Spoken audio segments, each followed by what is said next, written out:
You know, it's a really good question because he was really humble. And so, you know, I'll be honest with you, I think the movie maybe would have been a little bit different. I feel like because they had me to talk to so much instead of Chris, they understood more of the love story and they understood more of what I saw in Chris. And if Chris were alive, I don't know that as much of that would have been in the movie because, you know, those are just things that's just who he was. You know, it's not something he probably would have thought was so important.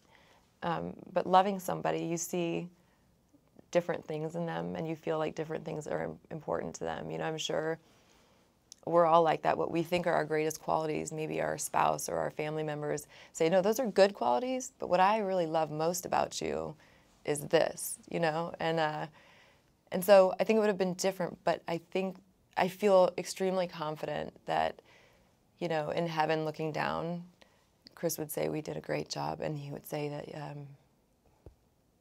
he would probably say he didn't deserve all that, you know, because he was just so humble.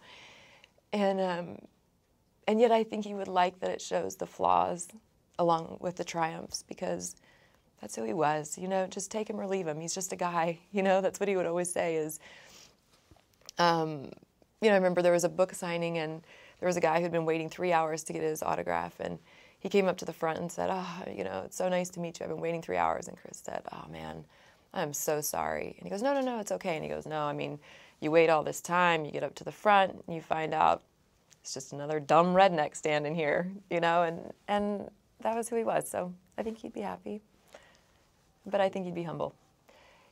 You know, it's interesting because you know, his life and our memories and all of those things are, you know, like an onion that goes so many different layers. But this movie takes some of those layers and preserves it.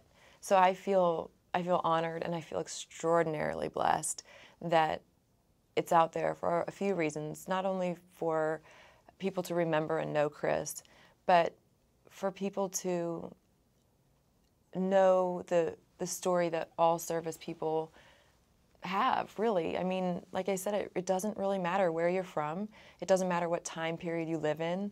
If there's love and there's war, this is a very common story, I feel. And in that way, I feel honored to be representing something that I believe is just a part of humanity. It just sort of is what it is. I feel honored. I feel humble. I feel like it's not something I would feel that anybody should praise, you know, either Chris or me for, because all we're doing is just, you know, being open to saying this is our life, and the fact that it, I think, represents a number of people's lives is an honor, and I hope we did it well for them too.